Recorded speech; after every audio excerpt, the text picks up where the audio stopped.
There's this moment that happens to all of us.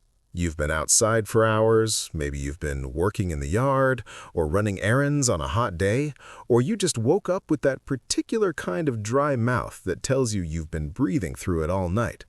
And then you drink water. Not just any water, cold water. And for those first few seconds, it's like nothing else exists. Your whole body seems to exhale.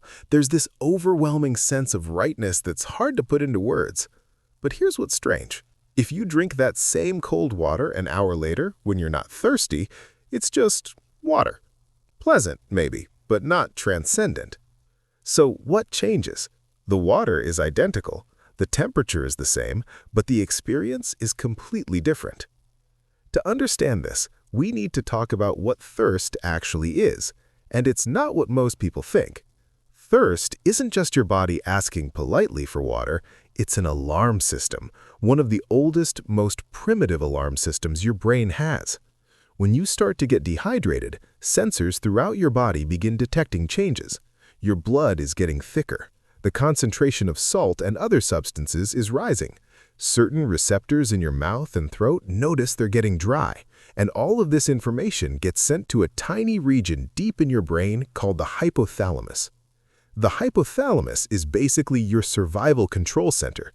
It regulates hunger, body temperature, sleep, all the things that keep you alive. And when it gets these dehydration signals, it does something fascinating. It creates discomfort. That's what thirst is, intentional discomfort. Your brain is essentially saying, I'm going to make you feel worse and worse until you fix this problem. The longer you go without water, the more insistent this signal becomes. It's not just a dry mouth anymore. You might feel tired, irritable, foggy. Everything feels slightly wrong in a way you can't quite articulate. Your body is turning up the volume on every discomfort signal it has. Now here's where it gets interesting. The moment that cold water hits your tongue, before you've even swallowed, your brain already knows relief is coming.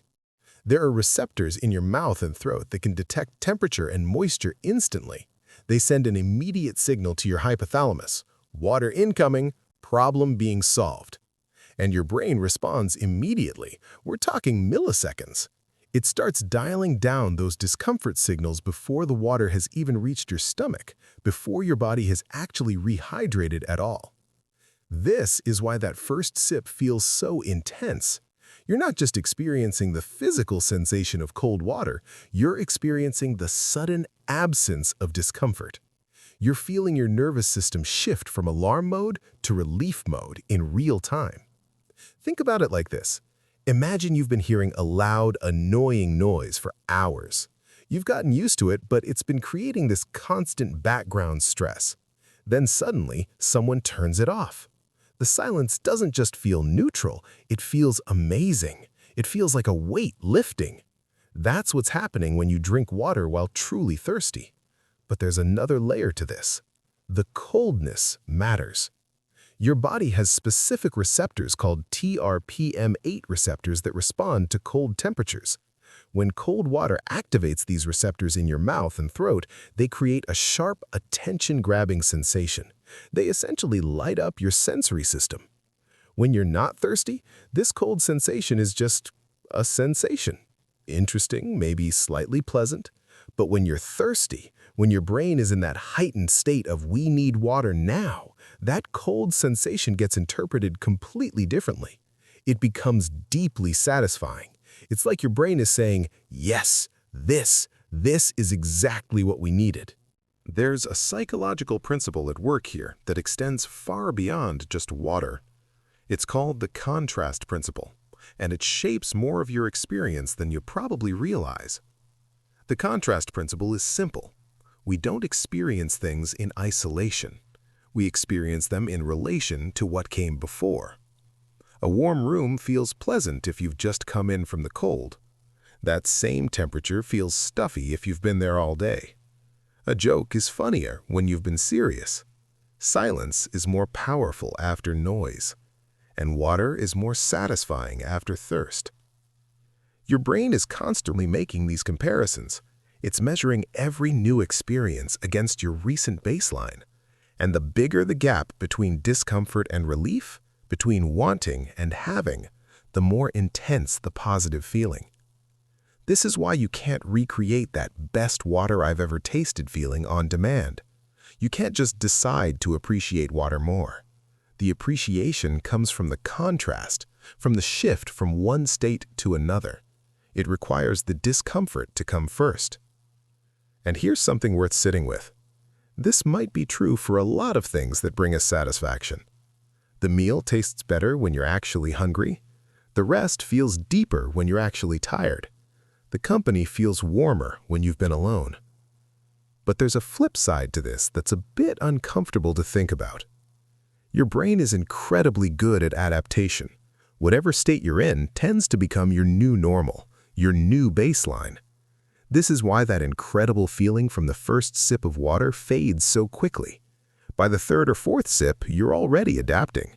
The contrast is shrinking. The relief is less dramatic.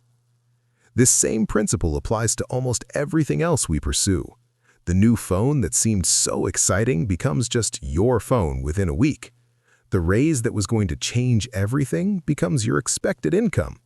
The relationship that felt so intense becomes comfortable, familiar. We live in a world that constantly promises us that if we just get the thing, the right water bottle, the perfect temperature, the ideal lifestyle, we'll finally feel that satisfaction all the time. But that's not how satisfaction works. It's not a permanent state you achieve, it's a transition you experience. The magic isn't in the water, it's in the movement from thirst to quenched, from wanting to having, from discomfort to relief. So what does this mean for how we live? Maybe it means we should be a bit more skeptical of the idea that comfort all the time is the goal. Maybe there's something valuable in the cycle itself, in experiencing genuine thirst so we can experience genuine satisfaction, in allowing ourselves to want things instead of trying to preemptively satisfy every need before it fully develops.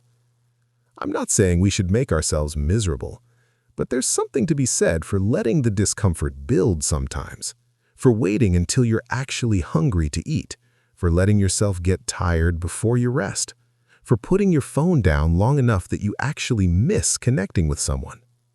Because the truth is, cold water doesn't hit different when you're actually thirsty. You hit different.